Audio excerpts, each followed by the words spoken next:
What is up, guys? Joker here. I wanted to go ahead and give the quick recap of my day one of the launch of the 3.13 Ritual League for Path of Exile, Echoes of the Atlas expansion. I went pretty hard today. I ended up playing 15, 16 hours. I got through the story. What you're seeing in the background is essentially going to be me killing the Act 8, 9, and 10 bosses. So essentially, uh, Solaris, Lunaris, and the fat guy, and then Kintava. As you can see, the build is kind of a meme. So what it is a wild strike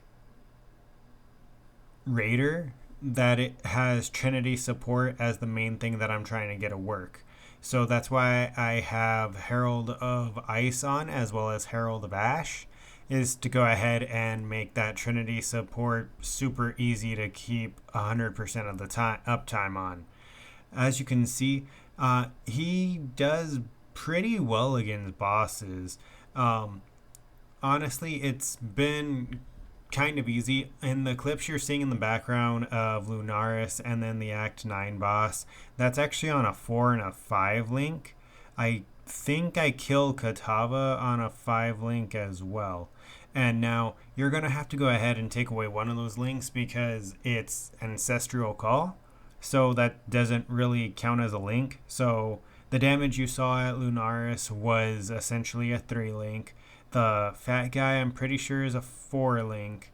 And then against Kitava, I don't think I bought the Tabula yet. I don't think I had enough money.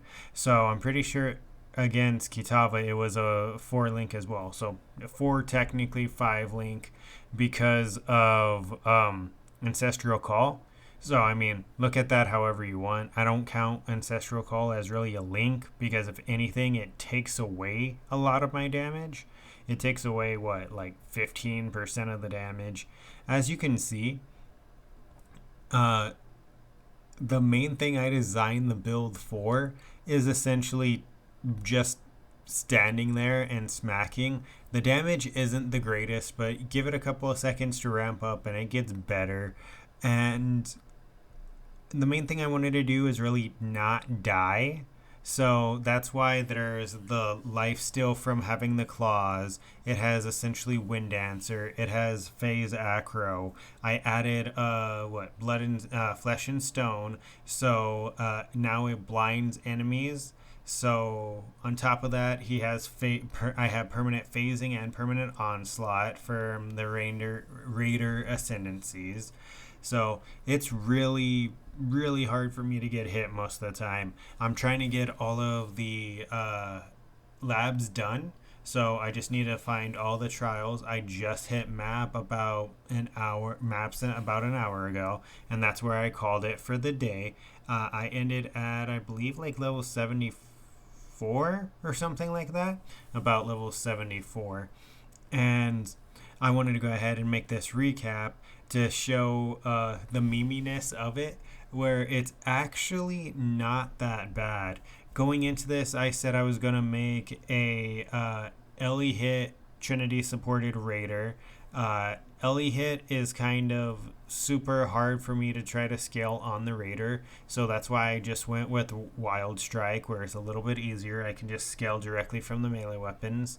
And what you're seeing as well is I have a claw that has like 100 deeps, and then I actually have a decent claw that has like 200 deeps. But so the gear is essentially a 4 link with super shitty weapons, and I was still able to do enough damage to kill these bosses in what I would go ahead and consider a decent amount of time, honestly.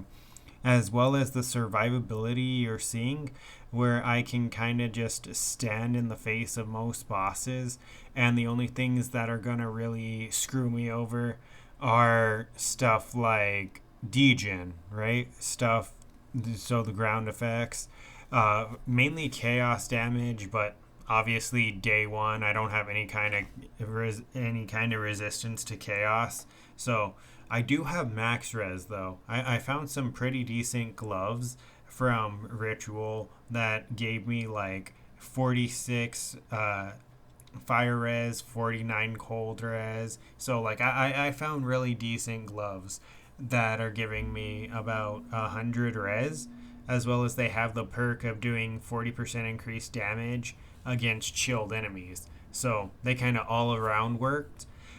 The reason why they work is because how Wild Strike works for some reason, it's different from Ellie Hit. I thought it was going to be the same, but no, it's different. Ellie Hit will go ahead and Ellie Hit will rotate. It'll go the cold, lightning, the fire, or whatever. So it rotates every hit. Wild Strike does not. So essentially, when you cast Wild Strike, it's cold, lightning, fire, I believe. And if you don't continue to cast it and you let go, then it starts over. So like if you use the ability like just twice in succession, it would be a cold hit and a cold hit. That's why you see so many of the cold waves and not as many of the other things. This is a tier 2 map, I believe, and essentially I wanted to go ahead and just showcase how it works in maps. What it is decent AoE. I'm lacking a little bit of damage. I got a little bit of cocky, a little cocky here because there was delirium up. I had corrupted blood on me, and I was face tanking stuff. So, and I only have 2.7k HP right now.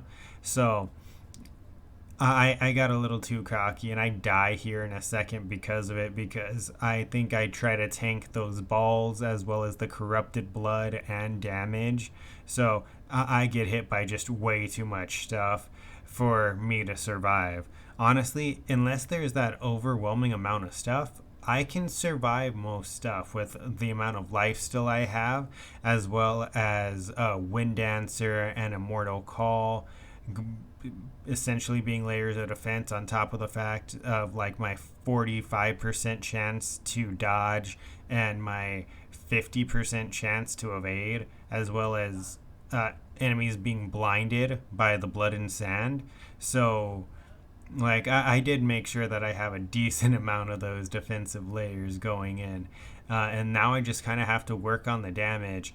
I'm thinking of trying to force it as much as I can, but I'm hitting a little bit of a roadblock just because I can't figure out really what the next thing that I would really be an upgrade.